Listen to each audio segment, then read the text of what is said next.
मसीह यस्सु के अजीम और फ़तेहमंद नाम में आप सबकी सलामती हो।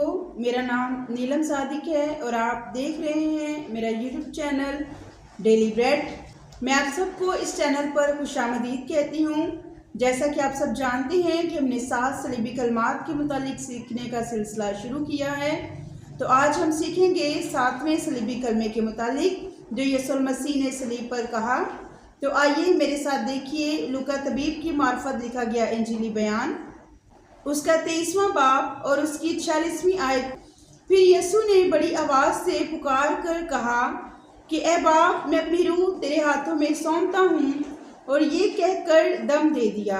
आमीन। ये 7 सलीबी कलमात ना सिर्फ 7 जुमले हैं, बल्कि ये हमारे लिए ज़िंदगी गुजारने के तरीक़ेकार हैं। अगर हम इन 7 सलीबी कलमात को अपनी ज़िंदगियों में अप्लाई करते हैं तो यकीनन हम खुदा की रास्तबाजी को पूरा करने वाले ठहरते हैं। 7वां सलीबी कलमा जो दोबारा मिलाप का कलमा कहलाता है, जो सुबुर्दगी का कलमा कहलाता है, ये कलमा भी उस वक्त कहा गया जब तमाम मुल्क में अंधेरा छाया हुआ था, यानी तीसरे पहर में ये कलमा कहा गया। लेकिन इस कलमा में यीशु मसीह उस रफ़ाकत को जो टूट गई थी चौथे कलमे में, इस कलमे में दोबारा खुदा से बलाप का इजहार करते हैं। अब वो रफ़ाकत बहाल हो गई है, अब वो जुदाई ख़त्म हो गई है और यीशु मसीह का अपने बाप के साथ फिर से रिश्ता बहाल हो गया है, ताकि वो उस मिशन को जो खुदा बाप ने उसके सबूत किया था उसको पाए तकमील तक पहुंचा सके।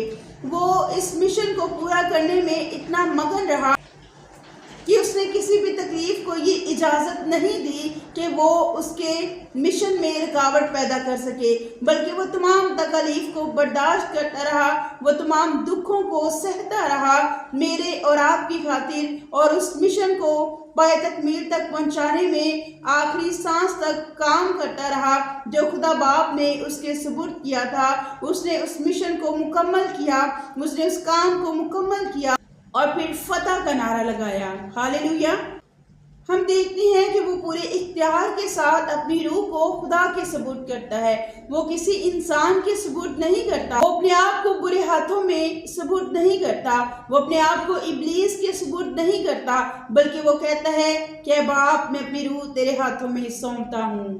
क्योंकि यीशु को ये यकीन था कि वो बाप के पास जा रहा है, कि उसने उस सारे काम को बड़ी ईमानदारी और वफादारी से पाए तकमील तक पहुंचाया है जो खुदा ने उसके सबूत किया था। अब उसने उस सारे काम को मुकम्मल कर लिया था और उसको ये यकीन था कि वो वापस अपने बाप के पास जा रहा है जहां से वो आया था। ये कलमा इस बात को जाहिर करता है कि खुदा के साथ चलने वाले कभी भी जहन्नुम में नहीं जाएंगे, बल्कि खुदा के साथ चलने वाले फिरदौस में जाएंगे। यीशु मसीह ने अपनी जान दी तो वो पर्दा फट गया, और जो लोग हैकल में मौजूद थे, सरदार काहिन और कुछ लोग, और जब उन्होंने देखा तो उन्होंने ये जाना कि किसी रास्तबाज ने जान दी है, किसी रास्तबाज ने सलीब पर अपनी जान दी है, और उसने एक भारी सलीब मेरे और आपकी खातिर उठाई, और वो मेरे और आपकी खातिर मसलूब हो गया, क्योंकि खुदा का ये मंसूबा था अपने बेटे के लिए कि वो उसको मेरे और आपकी खातिर मसलूब करे। जब यीशु मसीह ने उस मंसूबे को पूरा किया तो पुराना अहद खत्म हुआ और एक नया अहद शुरू हो गया।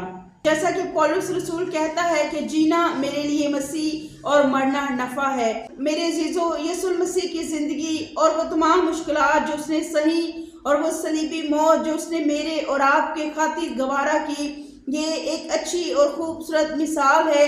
ये एक जिंदा मिसाल है कि जब भी हम मुश्किलात में, परेशानियों में घिर जाएं तो कभी भी अपने मिशन से ना हटें। वो मिशन जो खुदा ने आपको दिया है, वो काम जो खुदा ने आपको करने के लिए दिया है, कभी भी उस काम से ना हटें, बल्कि यीशु मसीह को, उसकी जिंदा मिसाल को हमेशा अपने सामने रखें। बेटे को इज्जत बख्शी, ऑनर बख्शा। जब हम अपने मिशन को कंप्लीट करेंगे जो खुदा की तरफ से हमें दिया गया है, तो खुदा यकीनन हमें इज्जत देगा और हमें सरफराजी देगा। आज ज़रूरत इस बात की है कि हम अपनी ज़िंदगियाँ किसी इंसान की गुलामी में नहीं, किसी इब्लीस की गुलामी में नहीं, बल्कि अपनी ज़िंदगियाँ खुदा की असीरी में दें। اور جب ہم اپنی زندگیاں خدا کی تابعداری میں دیں گے تو حقیقی آزادی کا تجربہ ہم اپنی زندگیوں میں پائیں گے۔ اگر آج ہم خدا سے دور ہیں تو خدا ہم پر فضل کرے کہ ہم اس کے قریب آئیں اور اس کے ساتھ چلتے رہیں۔ کلام کے وسیلہ سے ہم سبوں کو برکت دے۔ God bless you all.